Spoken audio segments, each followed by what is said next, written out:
Franc CFA au cœur des débats, c'est le sujet de l'info éco avec vous, Lynn Réfaille, ce matin. Bonjour Lynn. Bonjour Pauline. Il a beaucoup été question ces derniers jours de cette monnaie commune à plusieurs pays africains, après les propos du vice-président du Conseil italien, Luigi Di Maio, qui a accusé les autorités françaises d'appauvrir l'Afrique et de se servir de cette monnaie pour financer la dette publique française. Voilà pourquoi on en parle ce matin avec vous. D'abord pour que tout le monde comprenne bien, le franc CFA, Lynn, c'est quoi ? Alors le franc CFA, c'est une monnaie qui est commune à 14 pays d'Afrique subsaharienne francophones qui font partie de la zone franc.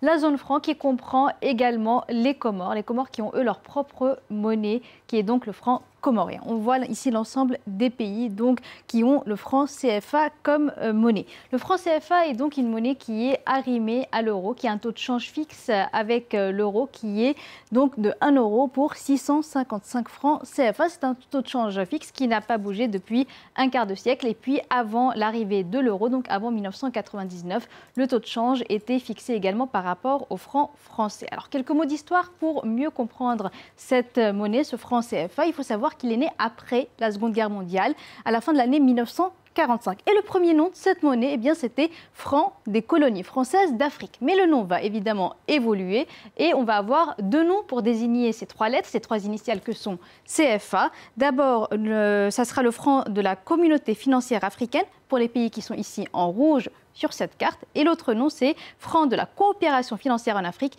pour les pays qui sont ici en rose sur cette carte. Enfin, pour le poids économique de ces deux régions, donc de zones économiques, eh bien, elles représentent 14% de la population africaine et 12% du PIB du continent, selon les chiffres donnés par le Fonds monétaire international. Alors voilà pour ces données. Pourquoi cette monnaie, donc Lynn, vous nous avez parlé de 14 pays africains subsahariens qui la partagent. On met de côté les Comores.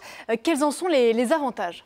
Alors, plusieurs caractéristiques considérées comme avantages par certains à cette monnaie. Il y a d'abord la fixité du taux de change. Il y a un taux de change fixe entre le franc CFA et l'euro, comme on l'a dit. 1 euro vaut 655 francs CFA. Alors, cette fixité du taux de change, ce taux de change fixe, peut être considéré comme un avantage pour les exportateurs et les importateurs des pays qui utilisent cette monnaie parce qu'ils n'ont pas à se soucier de l'évolution du taux de change. Certains pays, notamment en développement, peuvent avoir leur monnaie qui fluctue énormément, des monnaies très volatiles. Eh bien, ce n'est pas le cas pour ces pays puisque le taux de change de leur monnaie va évoluer en fonction du taux de change de l'euro. Pour exporter, pour importer, il leur suffit uniquement de regarder le taux de change de l'euro qui est beaucoup plus stable. Et puis, cela permet aussi une stabilité des prix à l'intérieur du pays parce que les pays qui utilisent cette monnaie doivent avoir aussi un objectif d'inflation, une inflation qui est proche de 2% mais qui reste inférieure, donc cela évite des situations d'hyperinflation. Ensuite, cette monnaie peut être convertie à tout moment en euros. Il y a une convertibilité garantie. Elle est garantie par le Trésor français, c'est-à-dire si vous êtes un État, vous avez besoin d'importer, vous avez besoin de devises pour importer, vous avez besoin d'euros, de dollars, eh bien vous pouvez vous adresser au Trésor français pour les avoir si vous n'en avez plus assez. Et le Trésor français garantit aussi la liberté de transfert vers la zone euro. Cela peut notamment encourager des entreprises françaises, des entreprises de la zone euro à venir investir, travailler dans cette zone parce qu'elles savent qu'à tout moment, elles peuvent aussi transférer leurs avoirs vers la zone euro. Alors on rappelle, Lynn, au passage que cette monnaie est frappée ici, en France, comme toutes les monnaies communes, et c'est en ça qu'elle est très critiquée. On l'a vu tout à l'heure dans le reportage de Thaïs Brook à Abidjan. Cette monnaie comporte aussi, l'utilisation de cette monnaie comporte beaucoup de contraintes.